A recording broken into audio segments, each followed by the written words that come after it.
isso?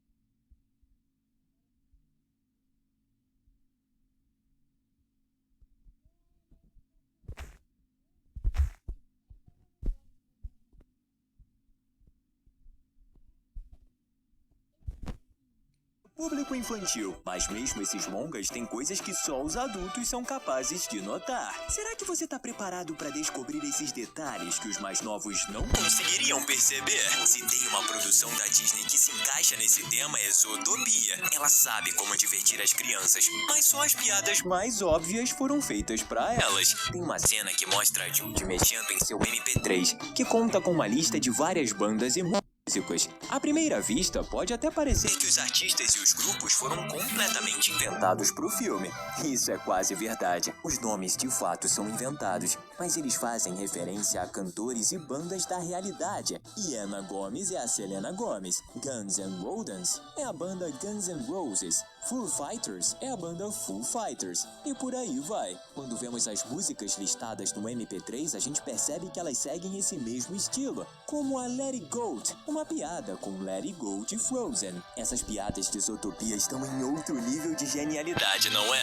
E olha que essa é só a primeira das 17 coisas que só adultos notaram em filmes de animação. Pega a sua pipoca e vem comigo. Tá começando mais um Teen Videos. Um dos motivos dos adultos terem mais facilidade em encontrar certos detalhes quando estão assistindo a um filme é por serem mais atentos às coisas. Outro motivo importante é que muitas vezes esses detalhes são referências a filmes antigos que as crianças sequer conhecem. Esse é o caso de um easter egg muito legal de Os Caras Malvados 2. Na cena, a policial Misty aparece com uma caneca onde tá escrito "Eu vejo gente culpada". Ela faz referência à famosa "Eu vejo gente morta", que ficou marcado por conta do filme Sexto Sentido, de 1999. Boa parte dos fãs do Senhor Bobo e dos seus amigos ainda nem tinha nascido quando esse clássico foi lançado.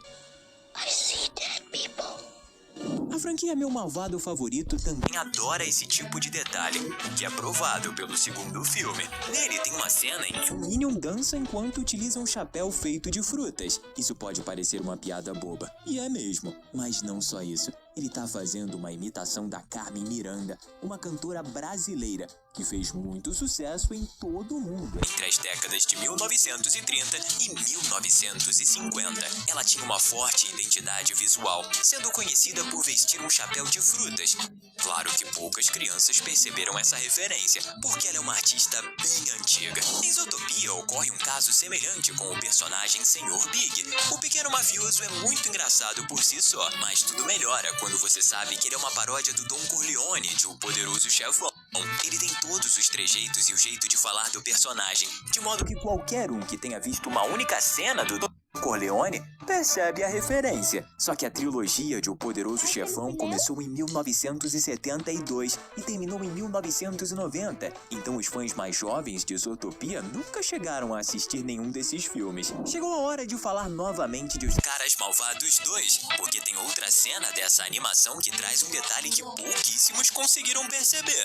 Quando o Senhor Tubarão se disfarça como um organizador de casamentos, a gente vê que a van dele, ou melhor, do cara que ele tá fingindo ser, tem um número de telefone: 1-800-555-1099. Esse número, dentro do universo do filme, é um número da empresa de organização de casamentos. Mas é claro que ele também existe na vida real. Só que não. Ele é um número reservado exclusivamente para ser utilizado em obras fictícias. Isso evita que as produções acabem mostrando um número de telefone verdadeiro, porque os fãs poderiam começar a ligar para essa pessoa sem parar. Se você assistiu a Moana 2, deve lembrar daquele peixe bolha verde que atacou a navegadora e seus amigos. O que aquele bicho tem de feio também tem de hilário, principalmente quando ele solta um grito super esquisito.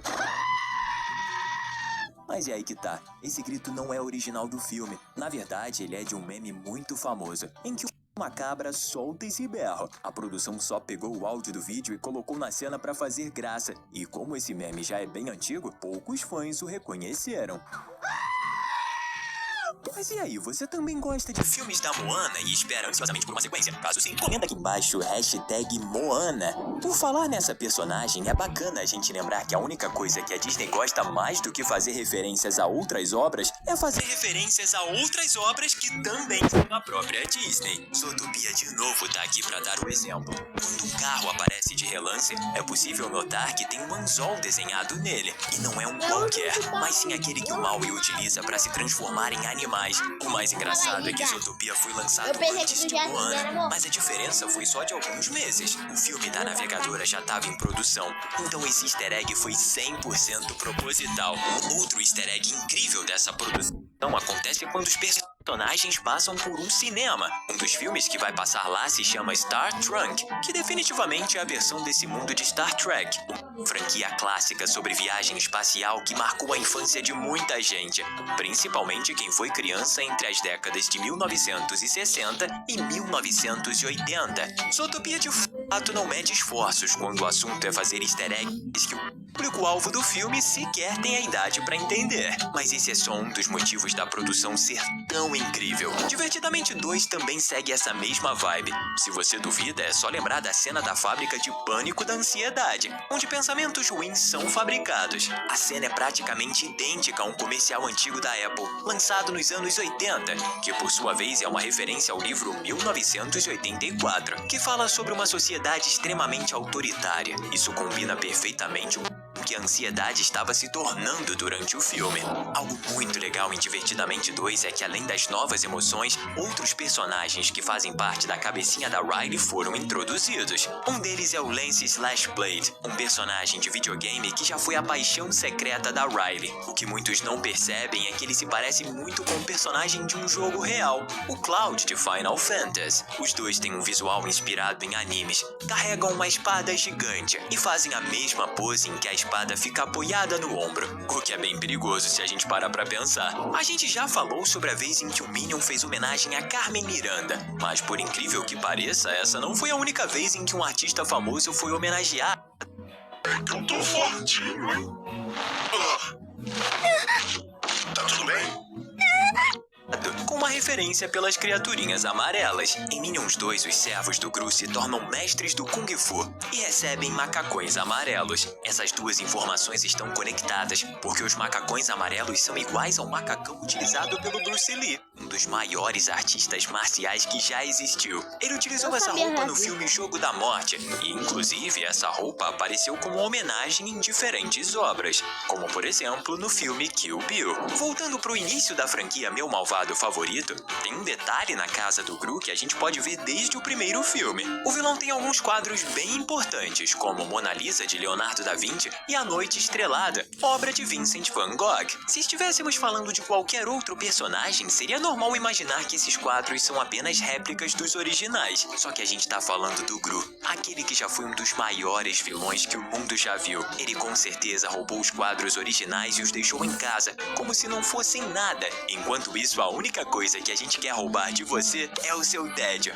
E se você clicar no botão de inscrição, nunca mais vai se sentir entediado.